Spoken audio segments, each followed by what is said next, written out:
오늘 또 하나님께서 우리와 함께 하십니다. 아멘.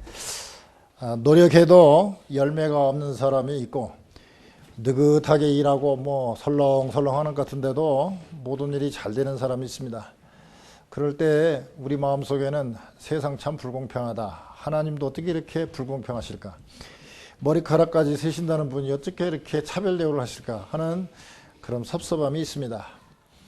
그런데 제가 교회 생활 벌써 이제 51년째가 됐는데 51년 동안 신앙생활하며 많은 사람을 봐오면서 제 나름대로 하나님처럼 다 알 수는 없지만 많은 것을 이제 알게 되고 또 이렇게 어떤 이래서 그러지 않았나 하는 어떤 것들이 이제 좀 떠오르는 게 있더라고요. 잡히는 게 있어요.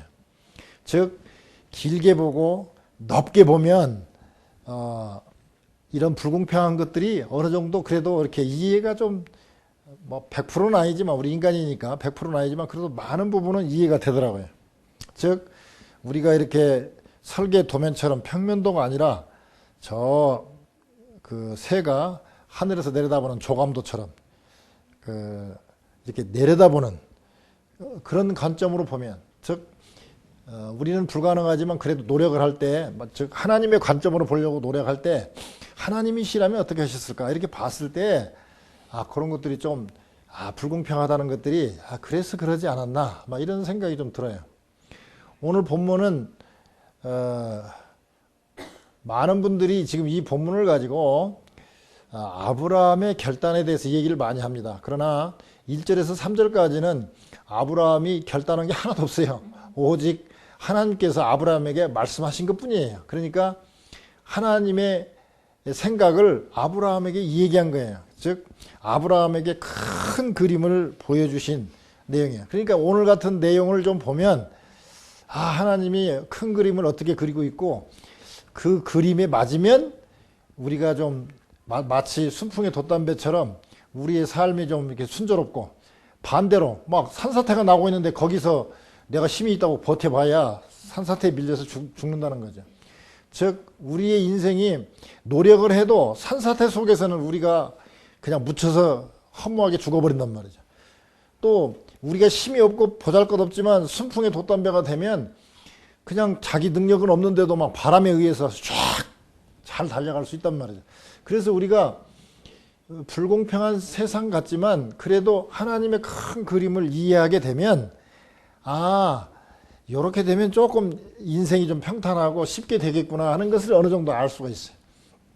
오늘 한번 하나님의 큰 그림이 무엇인가 보면서 하나님의 큰 그림, 마치 산사태처럼 크게 이렇게 일어날 때 그 큰 그림에 역행을 하게 되면 우리는 인생이 망하게 되는 거고 그 큰 그림 안에 잘 조화를 이루면 우리 인생이 편하게 되는 것이죠. 오늘 보니까 하나님의 큰 그림은 우리하고 생각이 달라요. 하나님은 큰 그림을 그리실 때 큰 조직이나 큰 단체를 택한 게 아니라 어이없게도 아브라함 한 사람을 택한 모습을 봅니다. 하나님의 큰 계획은 큰 그림은 사람 하나 택한 것으로부터 시작되는데 택해가지고 세 가지를 얘기합니다. 첫째, 내게 지시할 땅으로 가라.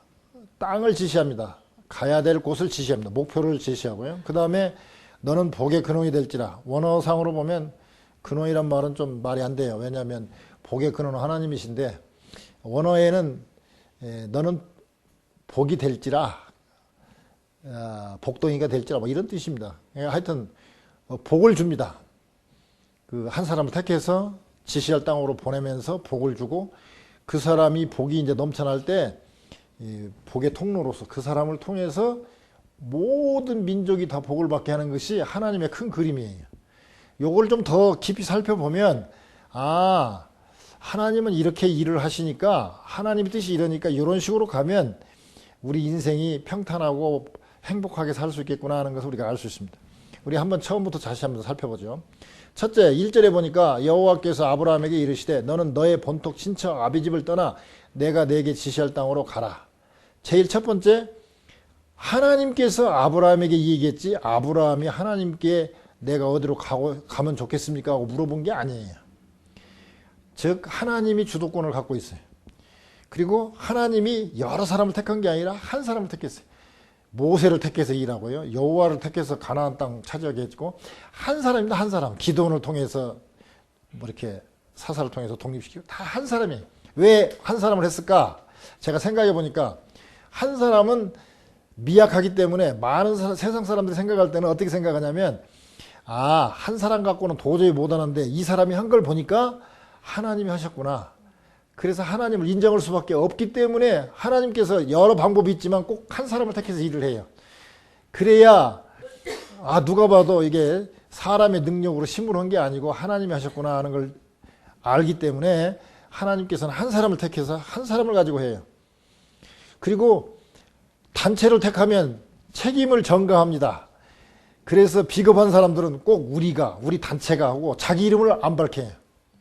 뭐 우리 회사가, 뭐 회사에서 무슨 뭔 일을 물건을 잘못 만들었어요. 그러면은 제가 잘못했습니다. 이렇게 얘기를 않고 우리 회사가 이런 실수. 누구요? 두리뭉실 넘어가요. 그래서 책임도 회피하면 안 되고 또 나는 안 됩니다. 이런 말을 하지 못하게 하기 위해서 딱 한 사람 지정하는 거예요. 실제로 사고가 났는데 교통사고가 났어요. 근데 도와달라고 그러는데 아무도 안 도와주더라는 거예요. 그거 보면서. 그런데 그때 심리학자가 뭐라고 얘기하냐면 그럴 때는 누구를 딱 지정을 하는 거예요. 힘있게 생긴 사람, 도와주게 생긴 사람 딱 지정을 하고 당신 나 좀 도와주세요. 그러면 도와준다는 거예요. 100% 도와준다. 한 사람을 택해야 돼. 우리 생각할 때는 30명이 둘러있으면 30명한테 부탁하면 30명이 다 도와줄 것 같은데 안 해요. 다 머뭇머뭇해. 내가 이거 도와줘야 되나 말아야 되나. 근데 아픈 사람이 당신 나 좀 도와줘요. 그러면은 그 사람은 100% 도와준다는 거예요. 그래서 우리가 무슨 일을 할 때 여러 사람을 상대로 해서 얘기할 필요 하나도 없습니다. 한 사람을 택해야 돼. 하나님이 방법이 한 사람을 택했으니까 우리도 이 일을 할 때 여러 사람 만날 생각 없어요. 우리가 결혼식 얼마 전에 했지만요. 결혼식도 보면 결혼식 그렇게 많은 사람이 모였어도요. 대화할 때 보세요. 식탁에 앉아갖고 기껏 해봐야 한 두세 사람하고 얘기 못해요. 많은 사람 얘기를 같이요. 이 얘기 못합니다. 오히려 그냥 친구 누구 하나 불러가지고 그 사람하고만 같이 얘기하면 아주 깊어질 수 있어요. 그래서 오히려 숫자가 많은 것보다 한 사람이 중요합니다. 한 사람. 두 번째는 보니까 너는 너의 본토 친척 아비집을 떠나 내게 지시를 떠나라. 둘째는 너의 본토 친척 아비집을 떠나라 그렇습니다. 본토 친척 아비집이 무슨 뜻입니까? 그때 그 아브라함의 아버지 데라는 그 갈대아 우르 지역에서 말하자면 그 갈대아가 바벨론 지역 아닙니까? 바벨로니아가 아주 얼마나 문명이 발달된 곳입니까? 왜 그랬습니까? 유프라데스하고 티그리스 강 사이에 아주 비옥한 땅이거든요. 거기에서 농사가 잘 됐어요. 그때 농사의 신들, 그 이방 신들을 섬겼거든요. 그런데 이 데라가 뭘 했냐면 그 우리로 말하면 불상처럼 우상 그걸 만들어서 파는 제작자였어요.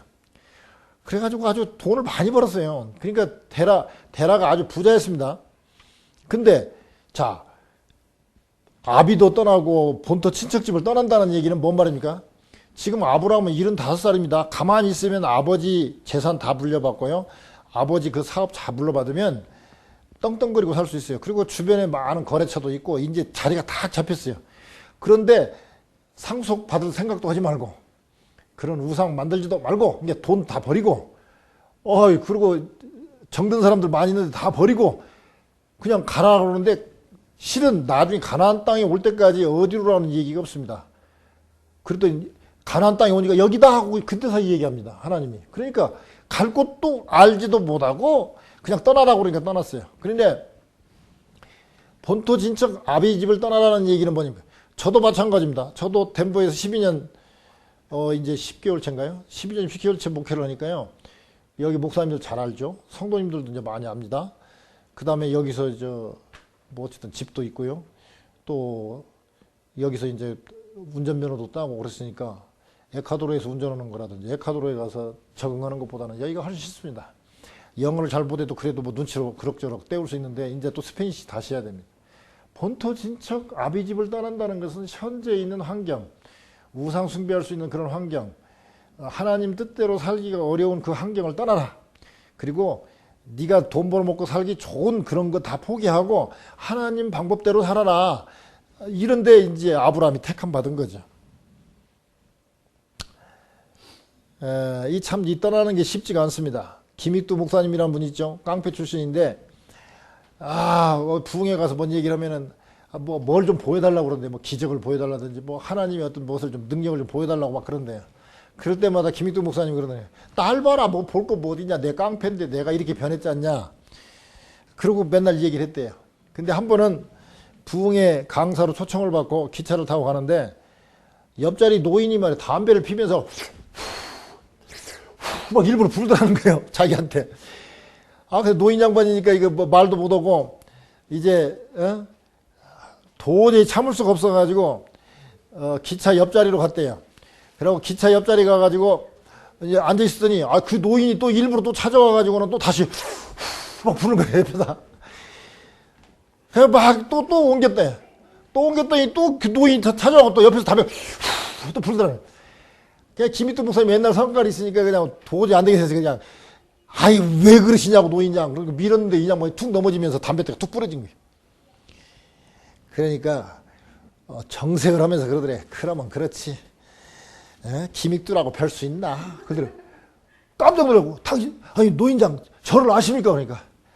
김익두를 내가 왜 몰라? 내가, 너한테 맞아 죽을 뻔 했는데. 왜 몰라? 그러니까. 이거 부흥회 강사로 갈 김익두 목사가 이제 성가를 부려갖고 담배대 뿌려놨으니 어떻게 해요? 이제 말도 못하고. 그러니까, 용서해달라고 그랬더니, 그만하면 됐네. 옛날 같았으면 나 벌써 맞아 죽었네. 그래서, 참, 많이 변했네, 잘해도. 그러더래요. 그래서, 이게, 김익두 목사님이 그래도 그 성깔 죽이고, 그 담배대 정도 부러지는 정도에서 끝난 정도면 있으면 참 대단한 거죠.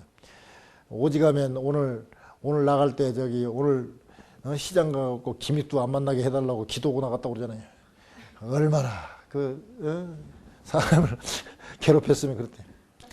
자, 두 번째는 그러지만 세 번째 또 뭡니까? 하나님이 지시하는 땅으로 가야 됩니다. 내가 내게 지시할 땅으로 가라. 내 마음대로 가면 안 됩니다. 냉전시대 때 소련에 3대 기적이 있었는데, 나무는 많은데 종이가 없고, 원유는 많은데 휘발유는 없고, 땅은 넓은데 식량이 없다. 이게 3대 기적이랍니다. 진짜 우크라이나 가봐서 보니까 얼마나 땅 넓고 아주 흑토잖아. 흑토 막 기름진 흑토. 그런데도 폴란드 가니까 막 폴란드하고 이쪽 우크라이나는 완전 천지차예요. 이쪽은 유럽연합에 가입해가지고 말이에요. 벌써 고속도로도 막, 우크라이나에서는 막 그냥 이렇게 뛰고 막 그냥 길도 형편없고. 그런데 딱 폴란드 들어가니까 그냥 한 130km, 160km까지 달리겠더라고 막. 와, 폴란드가 그러는데 막 유럽은 얼마나 잘 갖고 있겠어요. 그렇게 차이가 나더라고요. 왜? 공산주의하고 그 민주주의하고 차이가 그렇게 많이 납니다. 공산주의가 왜 문제입니까? 하나님을 무시하기 때문에 그렇잖아요. 하나님 떠나니까 땅이 저주를 받아요. 어떻게 땅이 저주를 받냐 그러지만, 저 북한 땅 보세요. 중국도 농사가 잘 되고 남한도 농사가 잘 된대요. 꼭 북한만 농사가 안 돼요. 옛날에 1970년대만 해도 북한이 우리보다 훨씬 잘 살았어요. 우리보다 훨씬 잘 살았어요. 그래갖고 그 남북 공동성명 할 때만 해도요, 남한이 잘려갖고 그냥 어떻게 어용경했어요. 그때 좀 애매한 상태였으니까. 그런데 지금 민주주의를 택한 쪽은, 그래도 하나님 쪽을 택한 사람이 좀 많은 쪽은 지금 엄청 발전했는데, 북한은 하나님 버리고 물질이 최고다고 하니까 하나님 무시한 거잖아요. 결국 하나님의 유대한 하나님의 형상대로 창조된 우리 인간을 갖다가 물질로 보니 기가 하나님이 얼마나 화가 나겠어요. 그러니까 결국은 땅도 안 되는 거예요. 땅은 넓은데 먹을 게 없어요. 그러니까 내게 지시할 땅으로 가라. 여기를 볼 때 우선 일단 하나님이 주도권을 갖고 있고 한 사람을 택한다는 것이고, 본토 친척 아비집을 떠나야 되고, 그리고 하나님이 지시한 땅으로 가는 거. 이게 첫 번째입니다. 두 번째를 보면은 2절에 보니까 내가 너로 큰 민족을 이루고 내게 복을 주어 내 이름을 창대케 하려니 너는 복의 근원이 될지라.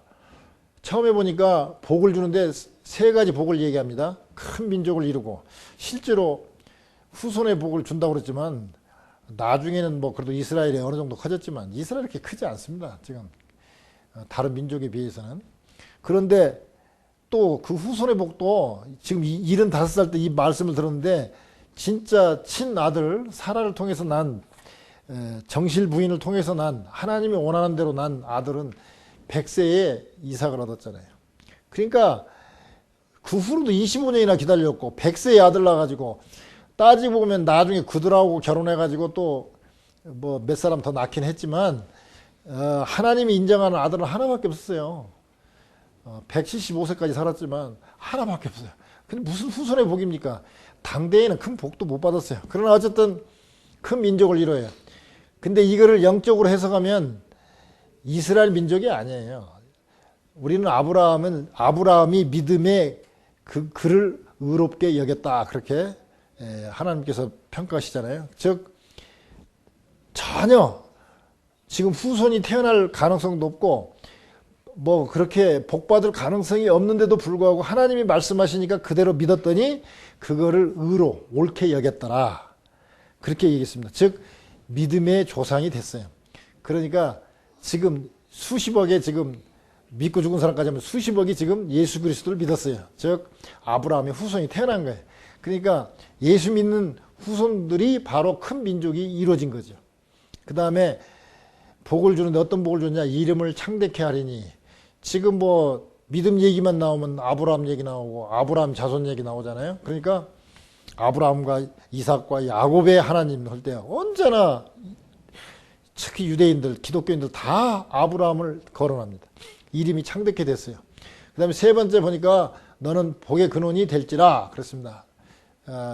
원어대로 한다면 너는 복이 될지라, 복덩이가 될지라. 즉 복이 있는 땅에 가는 게 아닙니다. 지시할 땅으로는 가지만 그 땅은 복 있는 땅이 아니라 네 복덩어리가 가고 그 땅이 복을 받게 만들어야 돼요. 그 지역 사람들이 복을 받게 만들어요.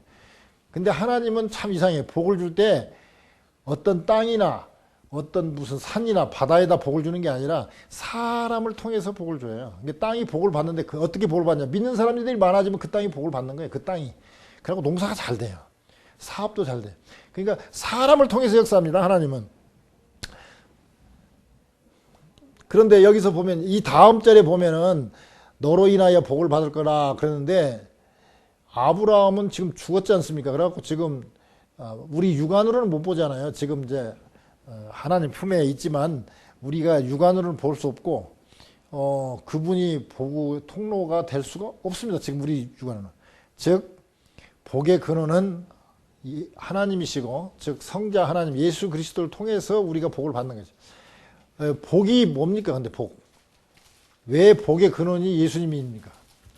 우리가 복 중에서 뭐 장수의 복도 있고 후손의 복도 있고 돈을 많이 버는 이 재복, 재물의 복도 있고 다 복이 있지만 이런 거는 예수 안 믿는 사람도 받는 복이에요. 또 어떻게 보면은 지금 세계 최고 부자는 예수 안 믿는, 지금 믿는 거 모르겠네, 마이크로소프트. 하여튼 안 믿는 사람 중에서 돈 버는 사람이 많아요. 그러니까 이런 일반적인 복은 믿는 사람이나 안 믿는 사람들이나 비가 오면 뭐 믿는 지역이나 안 믿는 지역이나 비가 오는 것처럼 비는 똑같이 비치고 태양은 똑같이 비춰주는 거예요. 그런데 우리에게 특별한 복은 뭐냐? 성경에서 말하는 복은 뭐냐? 성경에서도 구약에는 뭐 후손의 복이라든지 장수의 복이라든지 재물의 복을 얘기합니다만은 진짜 성경에서 말하는 복은 이게 몇 가지 특성이 있어요. 그거를 요약을 하면 이렇습니다. 복은 하나님이 주시는 거죠. 그러니까 돈을 벌었어도 하나님으로부터 온 복이어야 그게 진짜 복이고 하늘의 복이고 하나님을 통해서 와야 돼요. 내가 돈 벌어갖고 부자 된 거는 이건 엄밀하게 말하면 이게 하나님의 복이 아니에요. 그 다음에 하나님의 복은 은혜성이 있습니다. 은혜라는 게 뭡니까? 내가 노력한 대로 어떤 보상을 받는 게 아니라 내가 노력을 뭐 10%밖에 안 했는데 100%의 어떤 열매를 땄다. 그러면 이게 은혜거든요. 내가 뭐 별로 한 게 없는데 부모로부터 뭐 재산을 물려받았다. 이게 다 은혜잖아요. 은혜. 그래서 보면 내가 돈 벌어서 내가 노력해서 받는 것은 그건 대까지 은혜의 복은 아니에요. 그래서 은혜성 있는가 없는가를 봐야 돼요. 그 다음에 가장 중요한 게 이 복이 영혼성이 있는가를 봐야 돼요. 자, 내가 지금 취직을 해가지고 좋은 직장에 취직했어요. 이게 하나님의 복인가? 뭐 복일 수도 있죠. 그러나 한번 따져봐야 돼. 이게 영혼성이 있는가? 세상에 우리가 살면서 영혼성 있는 건 없어요. 하나님이 주신 것만 영원하거든요. 근데 우리는 예수 그리스도 믿고 천국 가고 영원하게 주님과 함께 사는 거예요. 그래서 우리의 복의 특성은 하나님이 주권을 갖고 있는 거고, 그게 인과응보적이 아니라 은혜성이 있는 것이고 영원성이 있어야 이게 하나님의 복이에요. 그래서 우리가 내가 이게 정말 하나님의 복인가 아닌가를 알아볼 때는 언제나 이 세 가지 기준을 가지고 하나님이 주신 건가, 이게 은혜적인 건가, 영원성 있는가, 이걸로 봐서 우리가 복을 생각했어요. 그러면 이 복을 어떻게 받을 것인가? 성경에 보면 시편 1편 2절에 보면 1절 2절 보면 복 있는 사람은 하고 뭐뭐뭐 쭉 하다가 2절에 가면 오직 여호와의 율법을 즐거워하여 그의 율법을 주야로 묵상하는 자로다. 복 받는 사람은 말씀을 통해서 와요. 말씀을 통해서. 왜 그러냐? 이 말씀이 우리의 생각을 바꾸거든요. 생각이 바로 그 사람을 결정하거든요. 우리의 생명의 근원이 마음과 생각에서 나온다고 그랬어요. 그렇기 때문에 이 생각이 참 중요해요. 즉, 이 생각을 바꾸는 것은 하나님의 말씀이에요. 그래서 우리가 예배를 드릴 때 이게 예배를 통해서 우리의 마음과 생각이 바뀌기 때문에 우리가 복을 받는 거예요. 그래서 첫째는 말씀을 묵상해야 돼요. 두 번째는 기도하는 것입니다. 마태복음 7장 7절에 보면 구하라 그리하면 주실 것이요, 찾으라 그러면 너희 찾을 것이고, 두드리라 그러면 열릴 것이다 그러잖아요. 이게 구하고 찾고 두드리라, 즉 기도하라, 예배 드리라는 것이죠. 세 번째는 주어야 주는 자가 복되다. 사도행전 20장 35절에 보면 주 예수께서 친히 말씀하신 바 주는 것이 받는 것보다 복이 있다 그랬습니다. 그래서 우리가 복을 받으려면 말씀 묵상하고 기도하고 그 다음에 자꾸 줄 알아야 됩니다. 어떤 사람은 그래요. 내가 뭐 줄 게 있어야 주지요. 몇 번 강조했죠. 우리가 주는데 실은 물질보다 더 중요한 주는 것들이 많이 있는데, 그 중에서 제일 중요한 게 뭐냐면, 이 다음에 또 나옵니다만은 우리가 말로 주는 거 있어요. 말하자면 축복해 주고 격려해 주는 거죠. 칭찬해 주는 거예요. 두 번째가 그 사람을 위해서 기도해 주는 거예요. 세 번째가 전도해 가지고 그 사람을 예수 믿게 하는 게 이게 최고의 복이죠. 이 세 번째가 제일 큰 복이고, 그러니까 하여튼 다 입으로 하는 거예요. 입으로 하는 거. 그러니까 입만 있으면 할 수 있는 거예요. 마음만 있으면 할 수 있는 거예요. 그러면 실은 물질은요 부작용이 많아요. 전에 몇 번 얘기했죠. 평화교회에서 뭐 불이익 돋겐다고 걷어다 갖다 주니까 아이고 내가 그나도 가난해 갖고 창피해 갖고 교회 나갈 때마다 늘 쑥스러웠는데 이제 우리 교회에서 제일로 가난한 사람이라고 이제 결정이 났으니 내가 창피해서 어떻게 교회를 다니냐고 안 나가버린다고. 여러분 물건 주면 다 좋아할 것 같지만요, 가난한 사람 자존심 대단합니다. 줄 때 참 사정하고 줬어요. 그러니까 부작용도 없고 가장 효과도 좋고 돈 안 들어서 할 수 있는 게 뭐냐면 바로 격려하고 칭찬해 주는 거, 기도해 주는 거, 전도하는 거. 이게 가장 복을 받는 아주 지름길이고 가장 좋은 겁니다. 세 번째, 우리 3절에 보면 너를 축복하는 자에게는 내가 복을 내리고 너를 저주하는 자에게는 내가 저주하리니 땅의 모든 족속이 너를 인하여 복을 얻을 것이니라 하신지라 그랬습니다. 자, 처음에는 한 사람을 택해갖고 지시할 땅으로 가라. 그 다음에 지시할 땅으로 보내놓고 난 다음에 복을 줬습니다. 왜? 복을 나눠주기 위해서 복을 줍니다. 그리고 난 다음에 그 사람이 복을 받은 걸 가지고 나눠주게 해서 모든 족속이 다 복을 받게 하는 것이 하나님의 큰 그림이에요.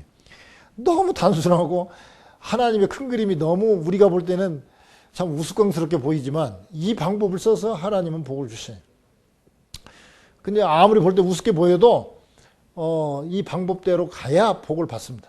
자, 여기서 뭐라 했습니까? 세 번째, 축복하는 자에게 복을 내리고, 누구에게? 아브라함에게. 근데 아브라함은 죽었습니다. 지금 눈에 안 보입니다. 그러면 복의 근원자인 사람들에게 축복을 해야 복을 받는데, 예수님도 눈에 안 보입니다. 영적인 우리 실제적이기도 하지만 우리 육안으로는 볼 수 없죠. 그렇기 때문에 결국은 예수 그리스도를 믿는 아브라함의 후손들, 이게 성도가 성도를 축복하는 것이 복받는 가장 좋은 길이에요. 그래서 반대로 예수 믿는 사람을 저주하는 자에게는 저주하리니, 누가? 하나님이. 모든 족속이 너를 인하여 복을 얻을 것이다. 우리는 기도할 때 이런 얘기를 많이 합니다. 아유, 우리 누구누구를 누구누구 어린이를 하나님께서 복을 주셔서 복을 받는 큰 그릇이 되게 해달라. 뭐 작은 그릇보다 큰 그릇 되면 더 좋죠. 그렇지만 그릇은 남에게 주기가 어려워요. 그러니까 큰 그릇이 되게 해달라는 거야. 큰 복의 통로로 쓰이게 해달라. 근데 요새 통로는 막 플라스틱으로 만들고 막 세멘트로 만들어갖고 물이 안 새요. 근데 우리 시골에서 살아보면 이 수로 저수지에서 물이 흘러가잖아요. 그러면 물이 흘러가면은 중간중간에 자세가지고 물이 이렇게 땅속으로 스며들어가고 주변에 있는 땅이 다 적셔지면서 내려가요. 말하자면 우리식으로 표현하면 조금 적절한 표현은 아니지만 이해를 돕기 위해서 뭐 떡을 주다 보면 떡 고물 떨어진다고 하잖아요. 그와 똑같아요. 복을 다 흘려보내는 것 같은데 복이 여기서 백이 와가고 백이 다 가는 것 같은데 백이 다 가는 게 아니라 흘러가면서 내가 먹고 쓸만한 게 다 떨어진다는 거예요. 그러니까 근데 안 주면 내가 더 잘 살 것 같은데 그게 아니라 안 주면 썩어버리는 거예요. 그러니까 흘려보내기는 보내는데 계속 흘려보내면 하나님이 계속 주시기 때문에 거기서 조금씩 나오는 그 스며드는 물 갖고 우리는 잘 먹고 잘 산다 이런 거예요. 그러니까 흘려보내야 사는 거예요. 많은 사람들이 흘려보내질 않아요. 우리 시골에 보면요, 물이 이렇게 있으면 퍼내면 우리 시골 아침에 가보면 그냥 막 넘칠넘칠해. 막 너물락말락해. 그리고 막 아침에 이제 밥 온다고 물 떠가면 이만큼 내려가요. 한 20cm, 30cm 내려가요. 조금 있으면요, 다 차요, 이렇게. 풀면 풀수록 차요. 근데 안 풀면 이대로 기다렸어요. 하나님은 똑같은 것 같아요. 샘물이 막 솟아나는데 안 퍼가면 샘물이 안 온다니까요. 퍼가면 샘물이 나와요. 그래서 참 묘해요. 푸른 놈만큼 그만큼 또 채워줘요. 그래서 우리가 욕심내면 되는 게 아니라 자꾸 주어야 되거든요. 그러니까 자 보세요. 제가 이렇게 보면 우선 저부터도 그래. 저부터도 어떤 사람에 대해서 딱 얘기할 때 그 사람 참 훌륭한 사람이다 이 얘기보다는 아유 사람이 좋은 것 같은데 말이야. 이런 또 성깔이 있더라고. 또 뭔가 단점을 꼭 꼬집어요. 이게 저주까지는 아니지만 축복하는 것도 아니잖아요.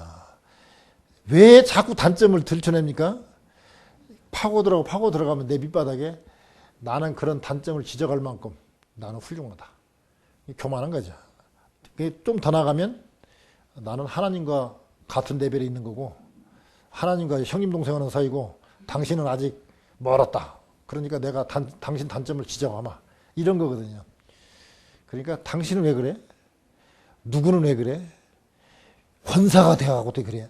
장로가 되어가고 어떻게 그래? 이런 사람은 다 뭐냐면 나는 하나님과 동등한 레벨에 있는 거예요. 그러니까 복을 못 받아요. 근데 왜 내가 복을 못 받는지 모르겠다고 얘기하는 사람은 바로 그것 때문에 복을 못 받는 거예요. 그런데요, 그나마도 목사가 복을 받는 이유가 뭘까 생각했더니 기분 나빠도 그래도 가서 기도할 때는 기도해 주세요 그러면 속으로 참 이렇게 해가지고 나 누구라고 얘기는 않지만 선교하겠다고 그냥 돈만 이 돈 다 가지고 선교하겠다고 막 큰 소리 친 양반이 지금까지 선교를 안 해. 10년 다니는데도 조금은 하는데 지금도 뭐 선교비 낼 생각을 안 해. 근데 그런 분도 기도해달라고 하면 기도해야잖아요. 그러면 가서 하나님 하늘을 여시고 그냥 부어 넘치게 축복이 주옵소서 하고 그냥 기도를 팍 하고 나오죠. 그냥. 속으로는 너 진짜 진정으로 기도했냐 그러면 아니요, 조금 아시겠지만 조금 그러긴 하지만 그래도 직업인 이상 목사는 축복하는 게 직업입니다. 그래서 정말 목사가 복받는 직업이에요. 진짜 생각해보면 목사가 참 힘든 것도 많죠. 욕도 많이 먹지만 그런데도 복을 받을 수 있는 길이 뭐냐? 이 3절 때문에 그래요.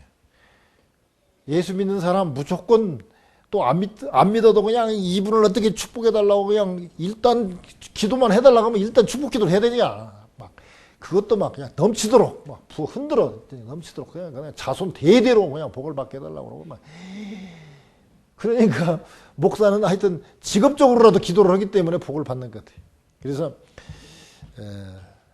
정말 하나님의 큰 그림의 핵심이 뭐냐면 자, 내가 한 사람 아브라함처럼 택함 받지 못할 수도 있어요. 그러나 그건 둘째치고 우리는 일단 예수 믿었으니까 일단 복의 통로자가 되었어요.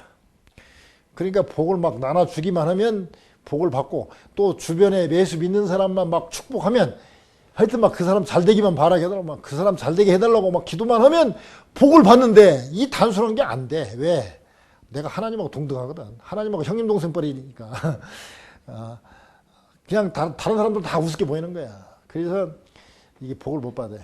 자, 정리하겠습니다. 하나님은 큰 그림을 그리는데 우리처럼 그렇게 막 거창하게 그리는 게 아니라 한 사람을 택해가지고, 조용한 사람 한 사람 택해가지고 그 사람한테 어느 지정한 땅으로 싹 빼서 그쪽으로 보내가지고, 그리고 난 다음에 복을 주어가지고 그 사람이 복을 막 나눠주는데, 그 나눠주는 그 커트라인이 뭐냐, 그 시금석이라고 할까요?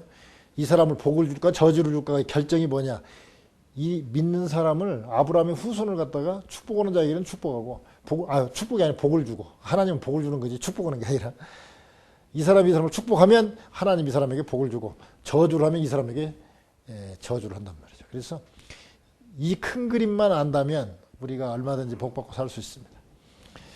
다 복의 통로자가 되고 또 마음껏 주위 사람들을 축복해 함으로 말미암아 큰 복 받아 누리는 여러분들 저가 되기를 주님의 이름으로 축원합니다.